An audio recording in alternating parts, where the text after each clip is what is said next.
smo šele dobro začeli, tako da smo imeli 2 predavanji. Prvo zelo zanimivo, se pravi o cenovni politiki, kako nastavljati, kaj narediti, stvari recimo, o katerih ne razmišljaš dnevno, dobiš nekaj drugačen vpogled, no, in si naš par za znamko si narediš in dejansko mislim, da bo to, kar nam še sledi, no, eno veliko vrednost pustili, tako da se kar veselim.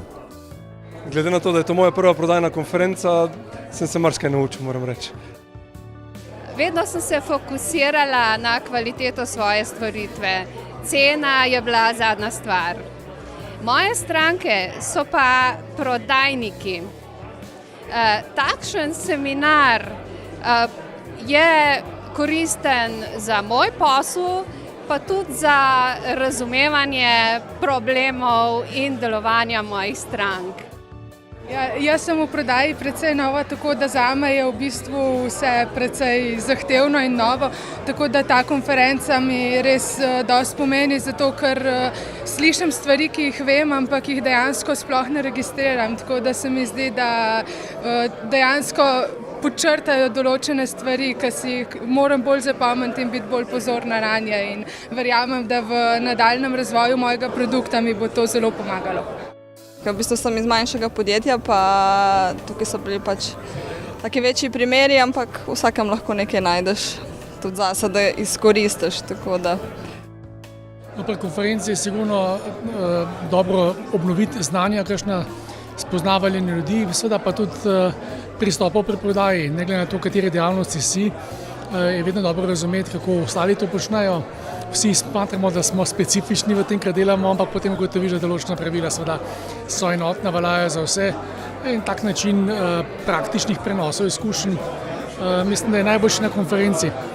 To je razlika od tega, ker smo se v času šolanja bolj ex cathedra učili, tako pa da gre za dejansko prenos znanj. Pravzaprav dejstvo, da se premalo ukvarjamo s cenami. No. Res to prvo predavanje je bilo zelo zanimivo, ne? Preveč delamo na tej stroškovni plati, res režemo na vseh frontah, za ceno samo se pa ne ukvarja.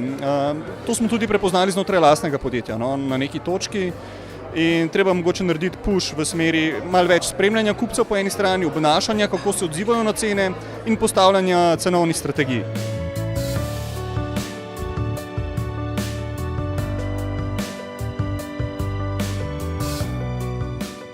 Se tako verjetno, kot je on, nima nihče, ne? Ampak je pomembno, da imaš to zavedanje, no? Da imaš to zavedanje in da dejansko res stremiš k temu, no? Na vsakem sestanku, dnevno, no? Da ni ker mislim, da take majhne spremembe delajo na koncu leta veliko spremembo v bilancah, no? Se pravi, ni nekih unih magic formulas, ampak so dejansko take majhne stvari, ki vodijo do dobrega rezultata. Ja, vsekakor. Mislim, brez cenovne strategije, pa še marsikere druge strategije, podjetje definitivno ne more biti uspešno, tako da imamo. Spet je odvisen od naročnika do naročnika, ne? Mislim, je tista neka osnovna cena, sam vedno je pri nas ful pomemben ta prvi stik, ki ti prideš do naročnika, ki moreš videti, kaj želi on od tebe, in pol na podlagi tega se šele oblikuje cena, ne? Tako da bi zdaj rekla, iz prve roke cena je takšna pa takšna, ne, to spet odvisen, ne?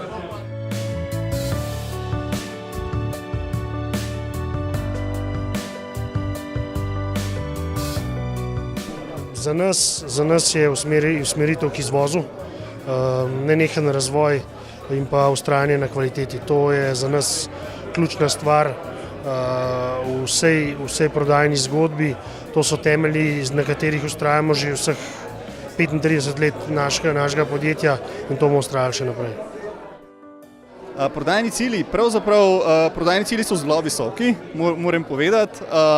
Po drugi strani vpeljali smo nov prodajni model, novo strategijo v samo podjetje, se pravi, treba je malo konsolidirati to stanje, in upam, da nam bo uspelo, se pravi, na področju strategije in prodaje zasledovati te cilje, ki smo si jih zadali.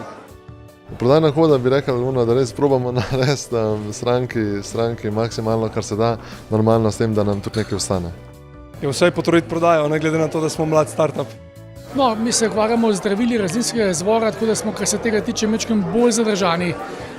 Nekako nas vedno v ozadju spremlja ta vez, da pri zdravilih je treba biti le previden in seveda ne ubirati klasičnih načinov in preprečevati ljudi v nakup in tako naprej, ker gre le za stanja bolezni, kjer je treba biti malo bolj previden.